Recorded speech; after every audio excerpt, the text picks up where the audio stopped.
Bonjour à tous, alors aujourd'hui je vous propose quelque chose de très important, donc on va parler de récurrence. Et je vais vous exposer d'abord le raisonnement, et ensuite, et ça c'est vraiment le plus important de la vidéo, c'est comment rédiger une récurrence. Alors je vais vous proposer une rédaction qui me paraît, on va dire, vraiment très bien. Après il y a des variations, je vous indiquerai un petit peu quelles sont les propositions qu'on peut vous faire pour varier un petit peu cette rédaction.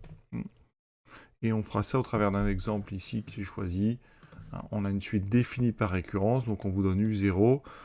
UN plus 1, c'est 4 UN plus 6. Et on va montrer donc, par un raisonnement par récurrence, qu'on appelle aussi un raisonnement par induction, que pour tout entier n, eh bien UN, c'est 3 fois 4 puissance n moins 2. Donc d'abord, qu'est-ce que c'est qu'un raisonnement par récurrence? Pour commencer, un raisonnement par récurrence, bien sûr, il faut une propriété sur un certain nombre d'entiers.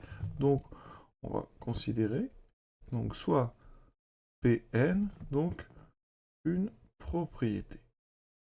Et cette propriété, évidemment, elle doit dépendre de n, un entier, une propriété. D'accord? Avec n appartenant à grand N. Cette propriété, elle peut être fausse, elle peut être vraie. Et nous, on va montrer qu'elle est vraie pour tout n, à partir d'un certain, donc, n0. Alors souvent, n0 vaudra 1 ou n. Donc, but du jeu, donc le but de tout ça, c'est montrer, donc montrons que Pn est donc vrai à partir d'un entier n0. D'accord? Donc, petit commentaire, souvent, la plupart du temps,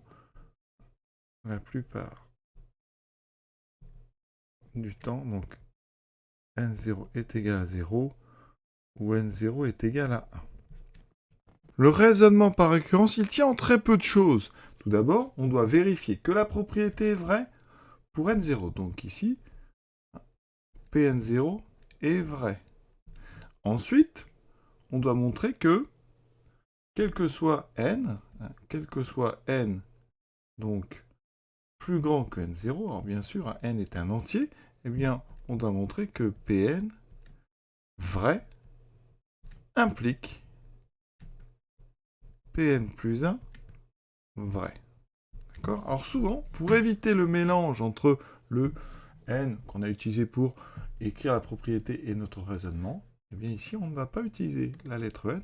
On peut tout à fait, moi je le fais très souvent, mais on veut utiliser notre tête. Pour tout cas que PK est vrai, voilà, évidemment, pour tout cas, ici, il faut repréciser entier, donc cas entier naturel,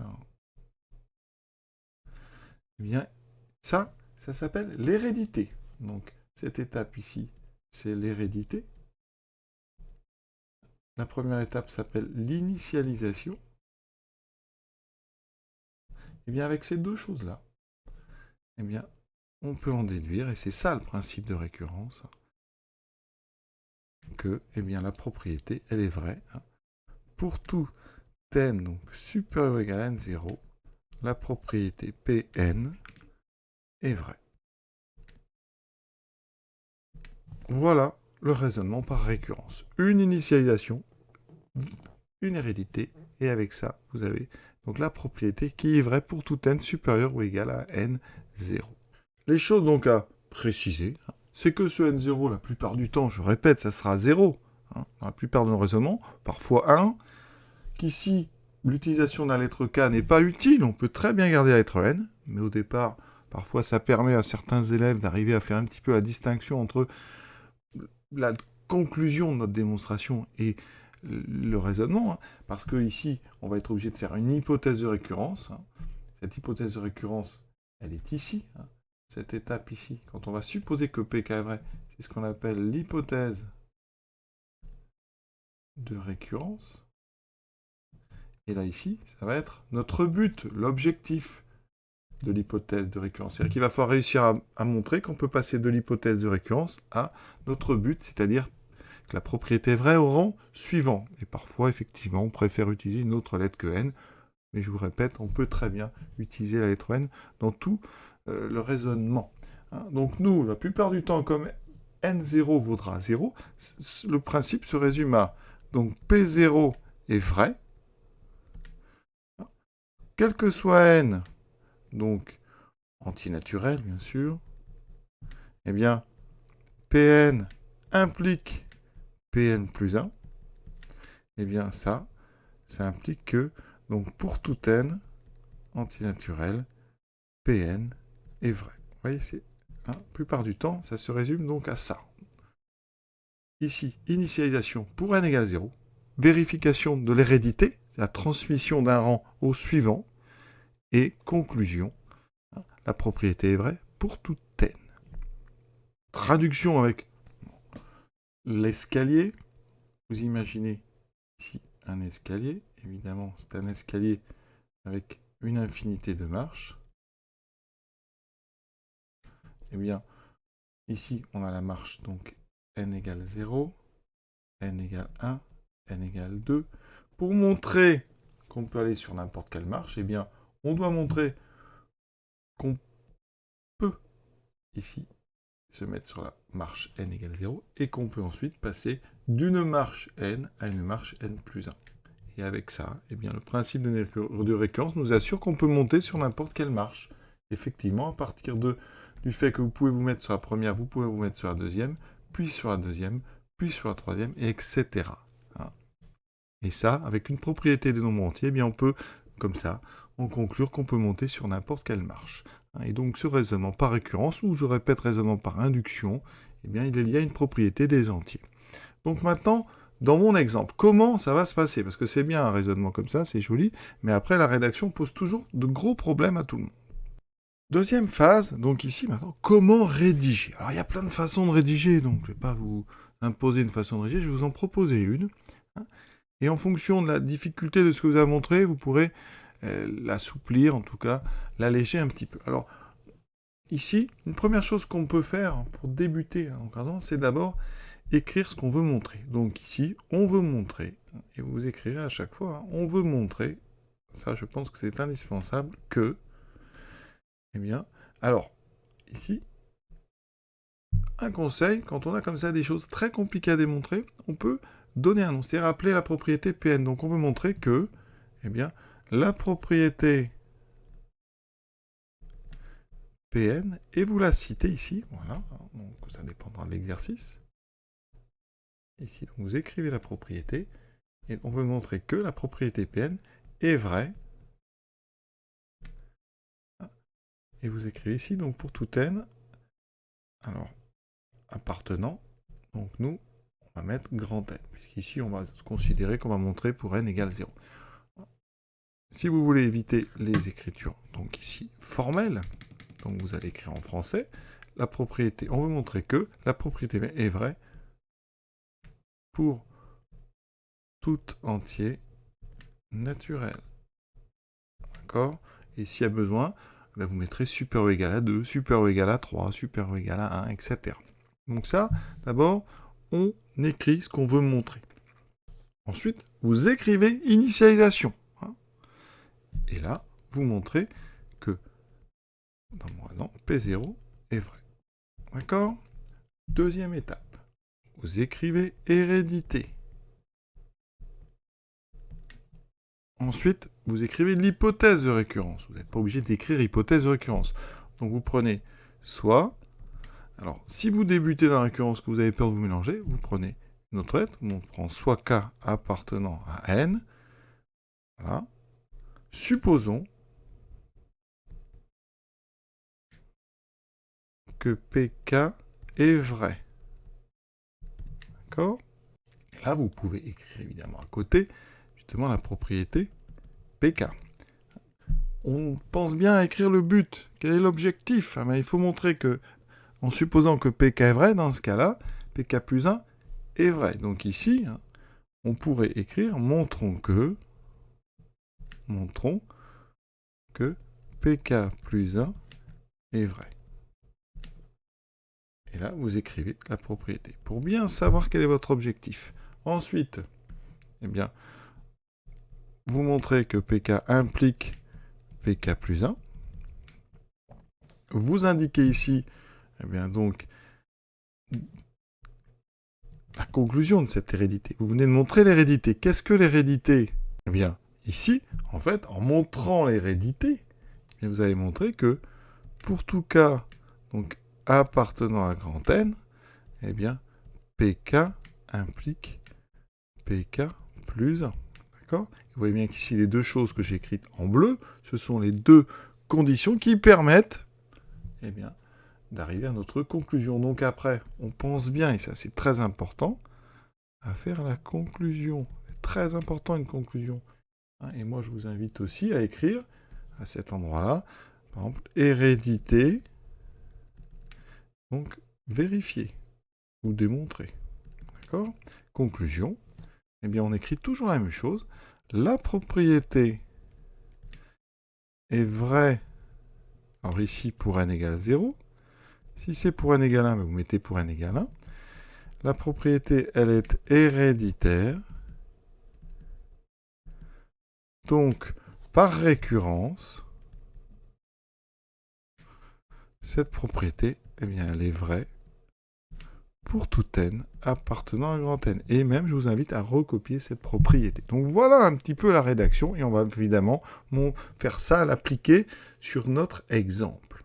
La première étape. Donc ici, on va écrire, on veut montrer que la propriété Pn 2.un égale 3 fois 4 puissance n-2 est vraie pour tout n appartenant à n. Ensuite, on commence par l'initialisation. On écrit initialisation. On regarde ce qui se passe pour n égale 0. Donc, pour n égale 0, ben, qu'est-ce qu'on a? Donc, U0, c'est donné dans le texte, vous voyez en haut, c'est égal à 1. Ensuite, le membre de droite, ben, 3 fois 4 puissance n moins 2, eh bien, si je remplace n par 0, ça fait 3 fois 4 puissance 0 moins 2, ça fait 3 fois 1 moins 2, ça fait bien 1. Et donc ici, ben, on voit bien que la propriété, elle est vraie, donc propriété, donc vraie pour n égale 0. Autrement dit, si vous avez appelé votre propriété Pn, vous écrivez P0 est vrai. Les choses à éviter, j'insiste parce que je le vois très souvent, c'est qu'ici, les élèves écrivent souvent U0 égale 3 fois 4 puissance n, 3 fois 4 puissance 0 moins 2. Non, on ne sait pas là que c'est encore U0. On calcule le membre de droite, on trouve 1, on compare avec U0. Et on a bien les deux qui sont égaux. Et donc ici, on vient de montrer que P0 était vrai. La phase maintenant d'hérédité. On va donc prendre soit K appartenant à grand N. D'accord? Donc, supposons que PK est vrai. Donc, que UK est bien égal à 3 fois 4 puissance K moins 2. Et dans ce cas-là, donc montrons que PK plus 1 est vrai. Donc, que UK plus 1 vaut 3 fois 4 puissance K plus 1 moins 2. Ici, ce que j'encadre en bleu, alors vous n'êtes pas obligé de le dire ni de l'écrire, c'est donc ce qu'on appelle l'hypothèse de récurrence. D'accord? Et ici, c'est le but. D'accord? Le but que vous essayez d'atteindre. Vous devez donc passer de l'hypothèse de récurrence à votre but. Alors, en fonction de la propriété qu'il faut démontrer, on attaque différemment. Ici, on veut montrer ce qu'on appelle un terme général.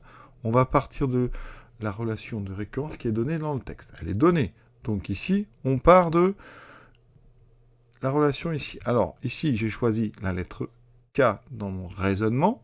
Donc, je vais écrire ici UK plus 1 est égal à donc 4 fois UK plus 6. Je réécrirai après en remplaçant K par N. Vous verrez, ça ne change rien. C'est juste un jeu d'écriture. Ici, par contre, ben, UK, on a supposé, et c'est notre hypothèse de récurrence, que ça faisait 3 fois 4 puissance K moins 2. Voilà. Vous allez développer, alors là, des tonnes d'erreurs. Ici, donc on fait très attention. Alors, les choses à éviter? Eh bien, c'est d'écrire, par exemple, que 3 fois 4 puissance k ferait 12 puissance k. Ça, c'est totalement faux. On fait attention à ça. Hein. D'accord ? On ne peut pas, comme ça, regrouper les puissances de façon si simple. Vous pouvez uniquement faire ça quand on a les deux nombres ici à la même puissance. Donc, ce n'est pas le cas. Donc, ici, vous évitez ce genre de bêtises. Ce qu'on peut faire ici, donc, c'est de changer l'ordre, parce qu'on a 4 fois 3 fois 4 puissance k, ensuite 4 fois moins 2, donc on a moins 8 plus 6. Ici, on a 4 fois 3, on va écrire à la place 3 fois 4 fois 4 puissance k, donc moins 2. Et là, on a 4 fois 4 puissance k, ça fait 4 puissance 1 fois 4 puissance k, ça fera 3 fois 4 puissance k plus 1, moins 2. Et vous voyez qu'ici, on a atteint notre but. Donc là, on va vraiment bien rédiger, dire que, donc, pour tout k appartenant à n, pk est vrai, implique pk plus 1 est vrai. Et vous avez bien compris, j'espère qu'ici, et vous pouvez même l'écrire, vous venez de montrer que pk plus 1 était vrai. Donc pk vrai, vous voyez, implique pk plus 1 vrai. Ça, c'est très important. Donc ici, regardez bien, dans l'initialisation, on a P0 qui est vrai. On a bien montré l'hérédité, c'est-à-dire que pour tout cas appartenant à n, pk vrai implique pk plus 1 vrai. Et on peut donc faire la conclusion. Mais il faut la faire, cette conclusion. Et là, soit vous faites une conclusion en réécrivant ce que j'ai mis en bleu et en écrivant donc la conclusion en disant que la propriété est vraie pour tout n, soit vous recopiez les phrases en français. Donc en français, ça donne la propriété donc est vraie pour n égale 0. Elle est héréditaire. D'accord ? Et même conseil, je répète ici, de dire l'hérédité est vérifiée. Donc, ici, elle est vraie pour tout n appartenant à grand N. Vous pouvez aussi, si vous voulez, eh bien, écrire P0 est vrai pour tout k appartenant à n, pk implique pk plus 1. Donc ici, par récurrence, Pn est vrai pour tout n. On va écrire comme ça. Pn est vrai pour tout n appartenant à grand N. Alors évidemment, c'est une rédaction qui peut paraître longue à faire, hein, mais là on est vraiment complet. On peut, si on le souhaite, éviter d'introduire une nouvelle lettre K, d'accord ? Ça veut dire qu'ici, partout où vous avez la lettre K, il va falloir changer, alors je vais le faire d'un coup, changer, et à la place, garder uniquement la lettre N. Et ça donne ceci, d'accord ? Ici, vous voyez, en jaune, j'ai mis tous les N, ça ne change aucun calcul, hein. C'est juste un jeu d'écriture, hein. Et effectivement, souvent, moi je ne m'embête pas, je garde la même lettre, mais ça peut permettre vraiment à certains élèves de ne pas mélanger en fait la propriété qu'on veut montrer et cette étape d'hérédité. Donc vous trouverez ça très très souvent et c'est très bien. Alors maintenant, qu'est-ce qu'on peut simplifier pour éviter que vous ayez trop à dire ? Alors quand la propriété est simple comme ici, on n'a pas forcément la peine de l'appeler Pn. Donc ici, on va éviter le recours à Pn. Donc ici, au lieu d'écrire P0 est vrai, puis on écrira tout simplement vrai pour n égale 0. D'accord ? Puisque c'est clair qu'on est en train de montrer la propriété qui est au-dessus. Ensuite,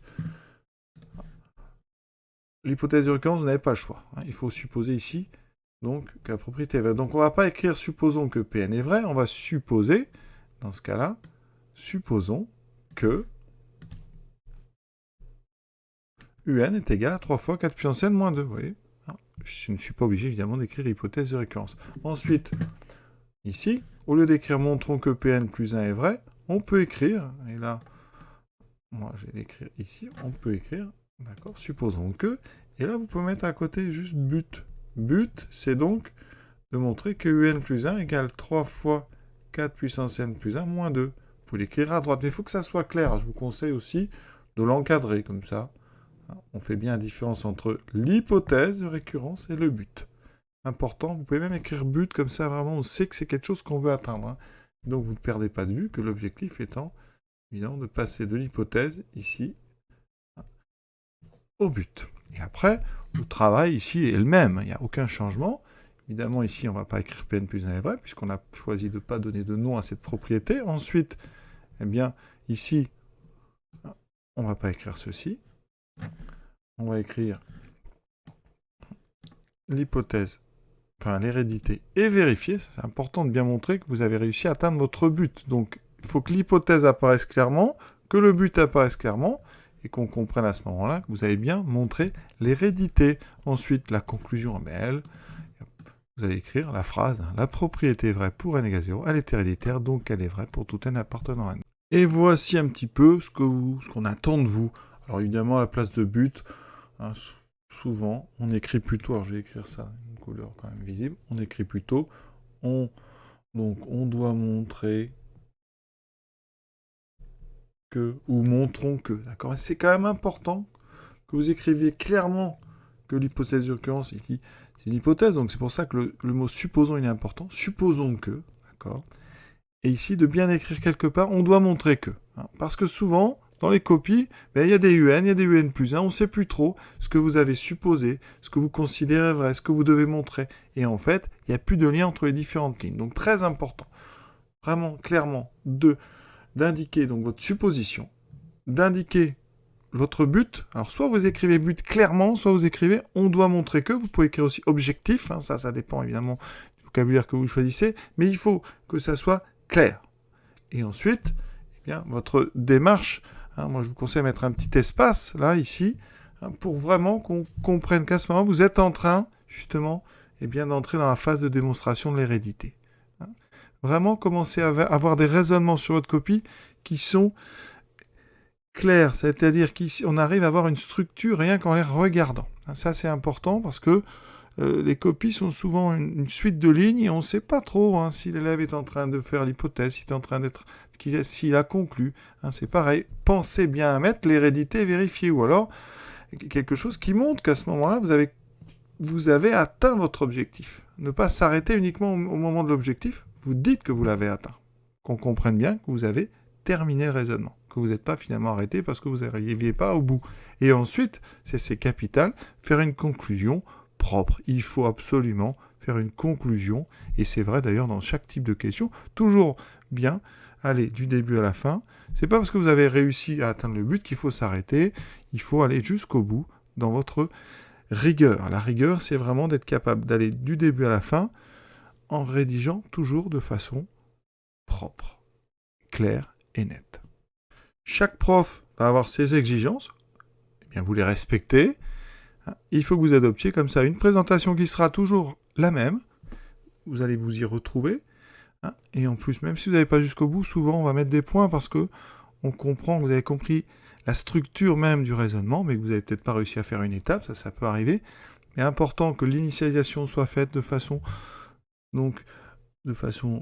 exacte, hein, avec les bons mots, que vous indiquez bien l'hérédité, votre hypothèse de récurrence, le but. Vous faites le raisonnement. Si vous n'arrivez pas à faire le raisonnement, vous dites, vous laissez un petit blanc, mais vous faites quand même la conclusion, d'accord ? De façon bien montrer que c'est pas le principe qui vous pose problème, c'est une petite étape que vous avez peut-être loupé pour une erreur de calcul. Voilà. On va s'arrêter là. Donc l'objectif, hein, c'était de vous exposer le raisonnement par récurrence. Alors évidemment, hein, ça s'adressait à des élèves qui avaient déjà fait des raisonnements par récurrence. Hein. Je n'ai pas expliqué, je ne suis pas rentré dans les détails du raisonnement lui-même.